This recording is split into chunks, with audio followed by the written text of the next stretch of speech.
அடுத்து இந்த வழிகேடர்களுடைய வழிகேட்ட பாருங்க. மௌலித் ஆதரிக்கிறாங்கல்ல, நம்ம சொல்லக்கூடிய இணை வைப்பை கூட ஆதரிக்கிறாங்கல்ல, இது இணை வைப்பு கிடையாது, நீங்க தான் மாத்தி சொல்றீங்க என்று நமக்கு வியாக்கியானம் சொல்லிக்கிட்டு இருக்கிறாங்கல்ல, அவங்கள்ட்ட நம்ம வைக்கக்கூடிய இன்னொரு கேள்வி. இந்த சுபஹான மௌலிதில் 25வது பக்கத்தில் அக்ஸம் தூஃபி நஸ்ரி பிக்கும் அலைக்குமு இருக்குதா? இந்த வாசகத்தை இணை வைக்கக்கூடிய வரின்னு சொல்றோம். ஏன் சொல்றோம்? இதுல உள்ள கருத்து அக்ஸம் தூஃபி நஸ்ரி பிக்கும் அலைக்குமு, அல்லாஹ்வுடைய தூதரை பார்த்து சொல்றாங்க, உங்க மேல நான் சத்தியம் செய்கிறேன், ஃபி நஸ்ரி பிக்கும், நீங்கள் எனக்கு உதவி செய்ய வேண்டும் என்று நபி ஸல்லல்லாஹு அலைஹி வஸல்லம் ஆகிய உங்கள் மீது நான் சத்தியம் செய்கிறேன். அப்ப இது நபி ஸல்லல்லாஹு அலைஹி வஸல்லம் சொன்ன கொள்கைக்கே மாத்தமா இருக்குதே. அல்லாஹ்வுடைய தூதர் சொல்றாங்க, மன் ஹலஃப பி கைரில்லாஹி ஃபக்கத் அஷ்ரக, யாரேனும் ஒருவர் இறைவன் அல்லாதவர்கள் மீது சத்தியம் செய்தால் அவர் இறைவனுக்கு இணை வைத்து விட்டார். எப்படி தகடுதாயத்து கெட்டினவங்க ஃபக்கத் அஷ்ரக, இறைவனுக்கு இணை வைச்சாங்க என்று அல்லாஹ்வுடைய தூதர் சொன்னாங்களோ, அதே அல்லாஹ்வுடைய தூதர் இறைவன் அல்லாத அடுத்தவங்க மீது சத்தியம் செய்தால் அது இணை வைக்கக்கூடிய காரியம் என்று நபி ஸல்லல்லாஹு அலைஹி வஸல்லம் சொல்லியிருக்கிறாங்க. இதை நம்ம சொல்றோம்.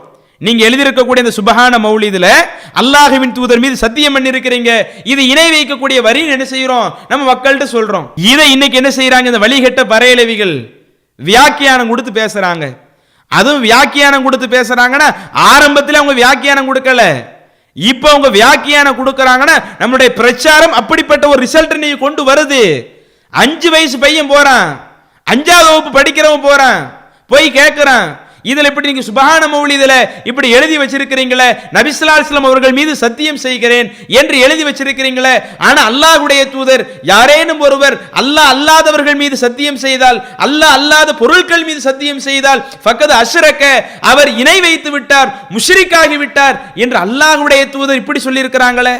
அப்ப அல்லாஹ்வுடைய தூதர் யாரை முஷ்ரிக் என்று சொன்னார்களோ அந்த பண்பையே நீங்கள் அல்லாஹ்வுடைய தூதருக்கு கொடுக்கிறீங்களே, நாங்க உங்க மேல சத்தியம் பண்றோம் என்று கொடுக்கிறீங்களே என்று கேட்கும் பொழுது எவ்வளவோ சமாளித்து பார்த்து சமாளிக்க முடியாததனுடைய ரிசல்ட் இன்னைக்கு எப்படி வந்திருக்குது?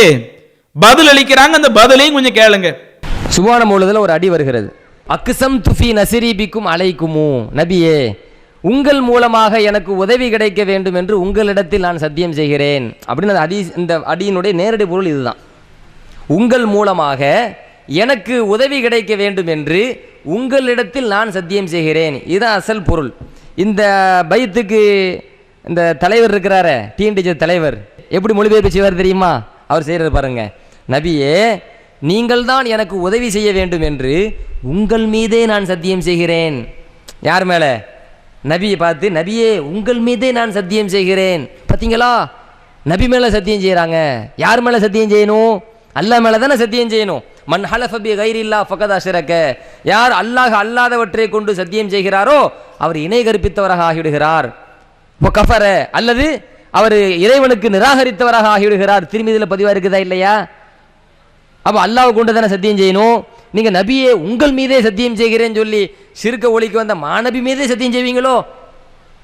அப்படி நீங்க சிறுக்கு செய்வீங்களோ? அந்த சிறுக்க ஒலிக்க தாங்க திருச்சியில் மாநாடு நடத்துறேன், எல்லாம் வாங்குங்க அப்படின்ட்டுவானோ.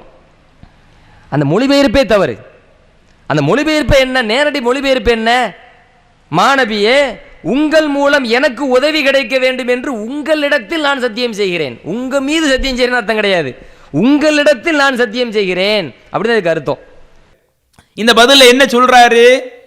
தௌஹீது ஜமாத்து அர்த்தத்தை மாத்தி சொல்லிட்டாங்க.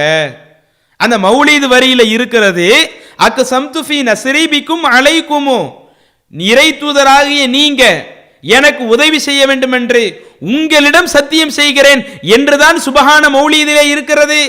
இதைத்தான் தௌஹீது ஜமாத் மாற்றி என்ன அர்த்தத்தில் சொல்லிக்கிட்டு இருக்கிறாங்க? உங்களிடம் சத்தியம் செய்கிறேன் என்று அல்லாஹ்வின் தூதரை பார்த்து நாங்க சொல்றோம். ஆனா இந்த தௌஹீது ஜமாத்துக்காரங்க இதுக்கு மாத்தி அர்த்தம் வச்சு உங்கள் மீது சத்தியம் செய்கிறேன் என்று அல்லாஹ்வின் தூதர் மேல நம்ம சத்தியம் பண்ணதை அவங்க அர்த்தம் வைக்கிறாங்க.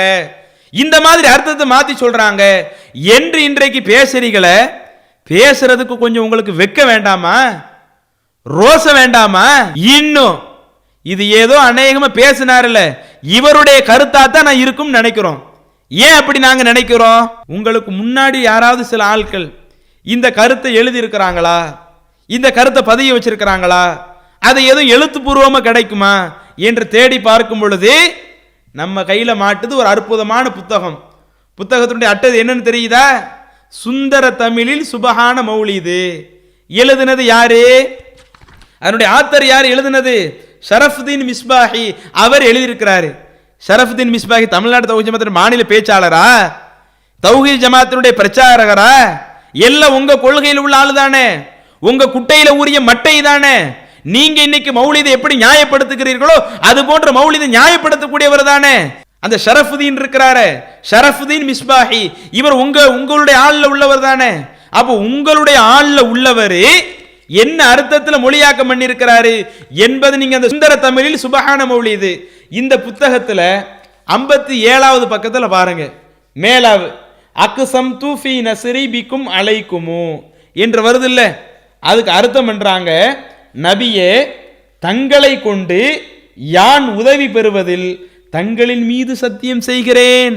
நீங்க கேட்டீங்கல்ல, அல்லாஹ்வின் தூதரை உங்கள் மீது சத்தியம் செய்கிறேன் தௌஹீத் ஜமாத்துக்காரன் சொல்றான் என்று சொன்னீங்கல்ல, நாங்க அப்படியே திருப்பி கேட்கிறோம், நபியே தங்களை கொண்டு யான் உதவி பெறுவதில் தங்களின் மீதே சத்தியம் செய்கிறேன். அப்ப யாரு சொன்னது சரி? இவர் சொன்னது சரியா, உங்க குருநாதர் சொன்னது சரியா, அல்லது இதுவரை யாருமே கொடுக்காத ஒரு விளக்கத்தை கொடுத்து முட்டு கொடுத்து பாப்போம்னு சொல்றீங்களே, நீங்க சொன்னது சரியா, யாரு சொன்னது சரி? அதை முதல்ல மக்களுக்கு டிக்ளேர் படுத்துங்க. அல்லது பேசின இந்த வழிகேடர் நான் சொன்னதுதான் சரின்னு சொன்ன உங்க குருநாதர் இதற்கு மாற்று கருத்துல இருக்கிறாரு, அவர் வழிகேடர் என்று ஃபத்வா கொடுக்க தைரியம் இருக்கா? திராணி இருக்குதா? நெஞ்சுரம் இருக்குதா? அதே மாதிரி இந்த ஷரஃபுதீன் மிஸ்பாஹி அவர் அதே அர்த்தத்தை கொடுத்திருக்கிறாரு. எழுத்து நடையில கூட வந்திருக்குது, பேச்சு நட கூட மறுத்துட்டு போயிருவீங்க. அந்த சுந்தர தமிழ் சுபஹான மௌலிது என்ற அந்த புத்தகத்துல 57வது பக்கத்துல எழுத்து நடையாவே வந்திருக்குதுல்ல. அப்ப இவரை நீங்க என்ன செய்யணும்? முஷ்ரிக்குன்னு ஃபத்வா கொடுக்கணும். ஏன்னா நீங்க எதை முஷ்ரிக்குன்னு சொன்னீங்களோ, அல்லாஹ்வை தவிர்த்து அடுத்தவர் மீது சத்தியம் செய்தால் அவன் இறைவனுக்கு இணை வைத்து விட்டான் என்ற ஹதீஸை நீங்கள் நம்புகிறீர்கள், அதை உண்மைப்படுத்துகிறீர்கள். அதை உண்மைப்படுத்த போய் தான் அந்த அர்த்தத்தை நீங்க மாத்துறீங்க. அப்ப அந்த ஹதீஸின் அடிப்படையில இவர் யார்? ஷரஃபுதீன் மிஸ்பாஹி யார்? முஷ்ரிக்குன்னு சொல்லுங்க. இன்னும் இந்த புத்தகத்தை படித்து யாரெல்லாம் இந்த அடிப்படையில் நம்பினாங்களோ எல்லாத்தையும் முஷ்ரிக்குன்னு சொல்லுவீங்களா? இன்னைக்கு யார் இப்படி ஓதிக்கிட்டு இருக்கிறாங்களோ, நாங்க அல்லாஹ்வின் தூதர் மீது தான் சத்தியம் செய்கிறோம், இதுதான் அர்த்தம் யாரெல்லாம் ஓதுகிறார்களோ அவர்களை முஷ்ரிக்குன்னு ஃபத்வா கொடுப்பதற்கு உங்களுக்கு தைரியம், திராணி, நெஞ்சுரம் இருக்குதா? கொடுக்க மாட்டீங்க. ஏன்? எப்படியாவது சமாளிக்க பார்ப்போம்னு வாரீங்க, கடைசி ஏதாவது ஒண்ணுல மாட்டிக்கிடுறீங்க. எல்லாத்திலும் அதைத்தானே பார்த்தோம். யா மாஹிது நூப்னு வந்தீங்க, ஹதீஸில் உள்ள வாசகம் தானே வந்தீங்க, திரும்ப அதுல அப்படியே தகா வாங்குறீங்க. அடுத்து அந்த கஃபாருல் ஹத்தாயா வ துனூபில் மூபிகாத், பாவங்களையும் அழித்துழைக்கக்கூடிய தவறுகளையும் மன்னிக்க கூடியவரே. திரும்ப என்னங்க அர்த்தம்னு கேட்டா அப்படியே பின் வாங்குறீங்க.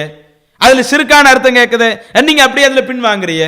இப்படி எதை சொன்னாலும் அந்த அந்த கஃபாருல் ஹத்தாயா அதுதான் நிலை, வ துனூபில் மூபிகாத் அதுல அப்படித்தான் சொன்னீங்க. கஃபீரு அன்னி துனூபி, என்னுடைய பாவங்களை என்னை விட்டும் நீங்கள் நீக்கி விடுங்கள் என்பதில் உங்களுடைய விளக்கம் என்ன? ஜகாதான வாங்கிக்கிட்டு இருக்கிறீங்க. யா முபரி சகாம் அதுல உங்களுடைய விளக்கம் என்ன? இல்லாதான உள்ள திரிச்சுக்கிட்டு இருக்கிறீங்க. அதே மாதிரி வலவு தக்கூனு சகீமா, உங்களில் ஒருவர் நோயாளியாக இருந்தால் லதைஹி புரு சகாம், அவரிடத்தில் நோய்க்கான நிவாரணம் இருக்கிறது என்பதில் உங்களுடைய விளக்கம் கிறுக்குத்தனமான விளக்கமா தானே இருந்துச்சு. குரான்ல இல்லாத, ஹதீஸ்ல இல்லாத இணை வைப்பு போதிக்கிற விதத்துல தான் இருந்துச்சு. அப்ப நீங்க சொல்லக்கூடிய ஒவ்வொரு விஷயத்தை பார்க்கும் பொழுது எதை இன்றைக்கு முட்டு கொடுத்து பேசுகிறீர்களோ அனைத்து விஷயங்களும் உங்களுடைய கருத்தையே இவர் ஒழுங்கா பேசல, இவர் இடத்துக்கு தகுந்த மாதிரி பேசுறாரு, இவர் ஒரு சந்தர்ப்பவாதியா இருப்பாரோ என்று நினைக்க தோணக்கூடிய அளவிற்கு ஆரம்பத்தில் ஒண்ணு சொல்லிட்டு இப்ப வேற ஒண்ணு மாத்திக்கிட்டு இருக்கிறீங்களே, இதுல உங்களுடைய நிலைப்பாடு எதுன்னு அறிவிங்க.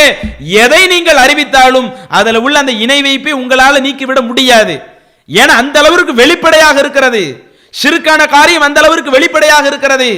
இதே மாதிரி தான் நீங்கள் ஷிர்கை ஆதரிக்கக்கூடிய ஒவ்வொரு விஷயத்திலேயும் நீங்கள் அதற்கு முட்டு கொடுப்பீர்கள். அதை நியாயப்படுத்துவதற்கு சில வசனங்களை இல்லாத கருத்து தரக்கூடிய ஒரு வசனத்தை கொண்டு வருவீங்க, அது உங்களுக்கு எதிராக நிற்கும் என்பதில் எந்த மாற்று கருத்து இல்லை.